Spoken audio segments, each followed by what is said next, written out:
दोस्तों, शालिनी भक्ति सागर कथा में आपका बहुत बहुत स्वागत है। तो दोस्तों, आइए जानते हैं आज उत्पत्ति एकादशी की व्रत कथा। तो व्रत कथा श्रवण मात्र सभी पाप नष्ट हो जाते हैं और वैकुंठ लोक की प्राप्ति होती है। तो आज उत्पत्ति एकादशी, आज एकादशी का दिन विष्णु भगवान को समर्पित होता है। आज के दिन तुलसी दल से भगवान विष्णु को अभिषेक, जल अभिषेक और तुलसी दल अर्पित करने से ही हजारों वर्ष तक हमें वैकुंठ लोक की प्राप्ति होती। रात्रि में विष्णु भगवान के समीप एक देसी गाय के घी का दीपक जलाकर गोल बाधिका और रात्रि में विष्णु सहस्त्र नाम का पठन करने मात्र से माता लक्ष्मी हम पर प्रसन्न होती है। आज तुलसी दीपदान का भी बहुत महत्व है। तुलसी को छूना नहीं है, लेकिन तुलसी के पास ओम नमो भगवते वासुदेवाय नमः इस मंत्र का जाप करते हुए हमें दीप लगाना है, क्योंकि तुलसी माता और हम सब जगत हरता पालन हरता विष्णु भगवान के लिए हम एकादशी करते। कोई भी उपवास नहीं किया, व्रत नहीं किया तो भी चलेगा, लेकिन एकादशी की यानी सब व्रतों का पुण्य फल की प्राप्ति एकादशी से होती है, एकादशी में होती। इसीलिए विष्णु भगवान का नाम स्मरण एक बार श्रवण पठन करने मात्र से 7 जन्म के दुख, दारिद्र्य और पाप मिट जाते। तो आइए श्रवण करते हैं भगवान विष्णु की यह उत्पत्ति एकादशी की व्रत कथा। कोई चैनल पर नया आया होगा तो लाल बटन पर सब्सक्राइब कर ले, ऑल पे क्लिक कीजिए और ज़्यादा से ज़्यादा लोगों को शेयर कीजिए। शालिनी भक्ति सागर यह भी मेरा ही चैनल है, उस पर बड़े बड़ी कथाएं चलती है, इस पर छोटी कथाएं चलती है कथा चैनल पर, तो आप जाकर उस पर देख सकते हैं कि आज क्या आया है। श्री गणेशाय नमो नमः। उत्पत्ति एकादशी कथा। उत्पत्ति एकादशी का व्रत हेमंत ऋतु में मार्गशीर्ष मास में कृष्ण पक्ष के अनुसार कार्तिक को करना चाहिए। इसकी कथा इस प्रकार है। युधिष्ठिर ने भगवान श्री कृष्ण से पूछा, भगवान, पुण्यमयी एकादशी तिथि कैसे उत्पन्न हुई? इस संसार में वह क्यों पवित्र मानी गई है तथा देवताओं को कैसे प्रिय हुई है? श्री भगवान बोले, कुंती नंदन, प्राचीन समय की बात है। सत्य युग में मूर नामक दानव रहता था।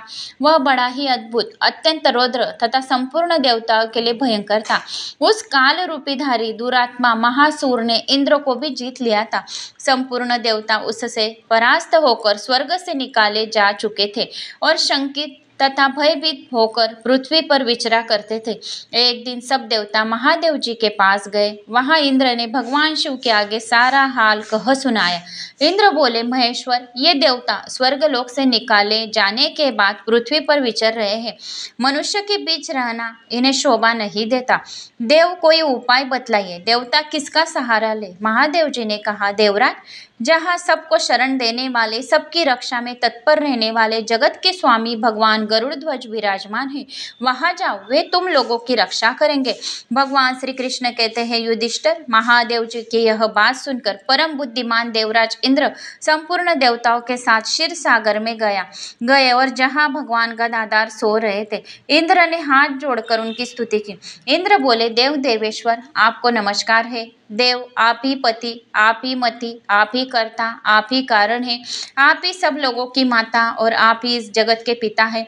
देवता और दानव ही आपकी वंदना करते हैं। पुंडरीकाक्ष, आप दैत्यों के शत्रु हैं। मधुसूदन, हम लोगों की रक्षा कीजिए। प्रभु जगन्नाथ, अत्यंत उग्र स्वभाव वाले महाबली मूर नामक दैत्य ने इन संपूर्ण देवताओं को जीतकर स्वर्ग से बाहर निकाल दिया है।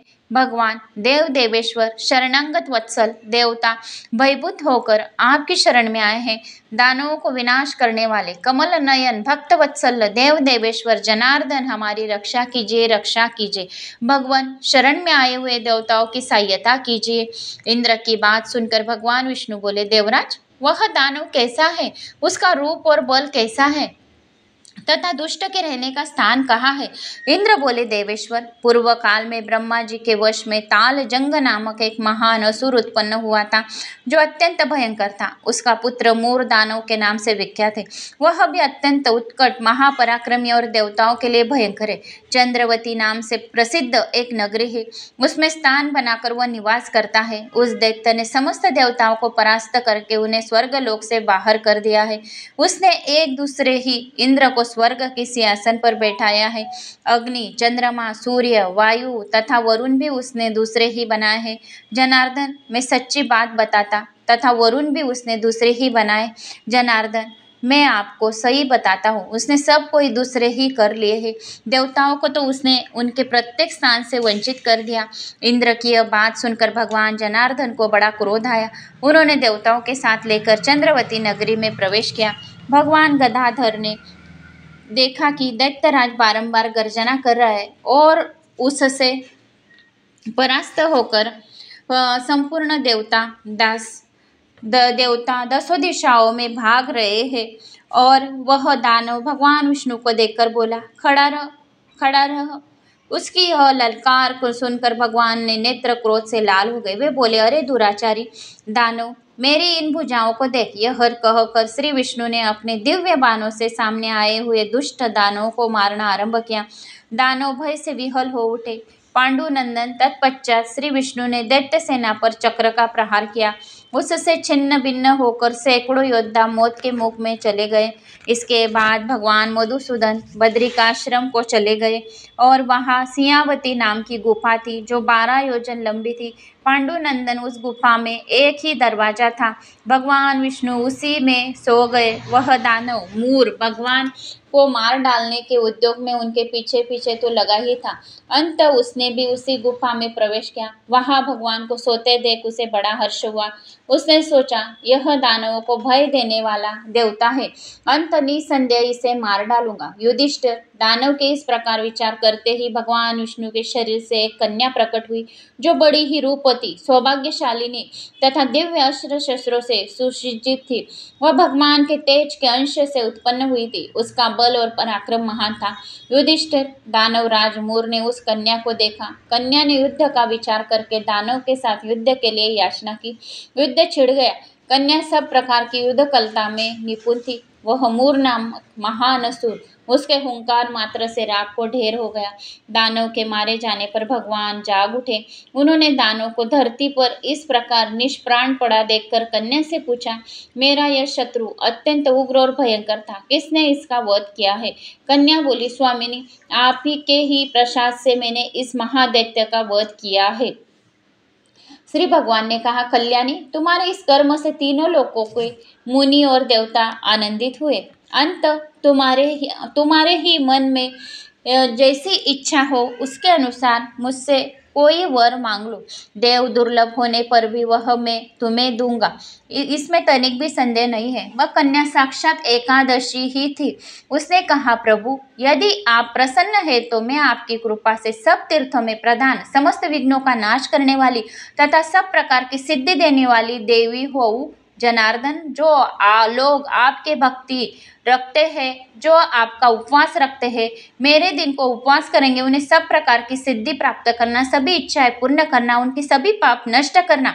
माधव, जो लोग उपवास, नक्त भोजन अथवा एकभुक्त करके मेरे व्रत का पालन करें, उन्हें आप धन धान्य देना, दीर्घायुष्य की प्राप्ति देना, धर्म और मोक्ष प्रदान करना, वैकुंठ लोक की प्राप्ति करना। श्री विष्णु भगवान बोले, कल्याणी, तुम जो कुछ कहती हो वह सब पूर्ण होगा, और जो कोई यह कथा भी श्रवण करे तो भी उसको धन धान्य मोक्ष दीर्घायुष्य अवश्य देना।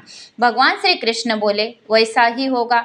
भगवान श्री कृष्ण कहते हैं, युधिष्ठिर, ऐसा वर पाकर महाव्रता एकादशी बहुत ही प्रसन्न हुई। दोनों पक्षों की एकादशी समान रूप से कल्याण करने वाली है। इसमें शुक्ल और कृष्ण का भेद नहीं करना चाहिए। यदि उदय काल में थोड़ी सी एकादशी, मध्य में पूरी द्वादशी, अंत में किंचित त्रयोदशी है तो उसे त्रिस्पुरुषा एकादशी कहलाती है। वह भगवान को त्रिस्पुरुषा एकादशी बहुत ही प्रिय है। यह एक त्रिस्पुरुषा एकादशी को उपवास कर लिया जाए तो 1000 एकादशी व्रत का फल प्राप्त होता है तथा इसी प्रकार द्वादशी में पारण करने पर 1000 गुना फल माना गया है। अष्टमी, एकादशी, षष्ठी, तृतीया और चतुर्दशी के दिन यदि पूर्व तिथि से वृद्ध और उनमें व्रत नहीं करना चाहिए। परिवर्तनी तिथि से युक्त होने पर इनमें उपवास का विधान है। पहले दिन और रात में एकादशी हो तथा दूसरे दिन केवल प्रातःकाल एकादशी रहे तो पहले तिथि का परित्याग करके दूसरे दिन द्वादशी युक्त एकादशी का उपवास करना चाहिए।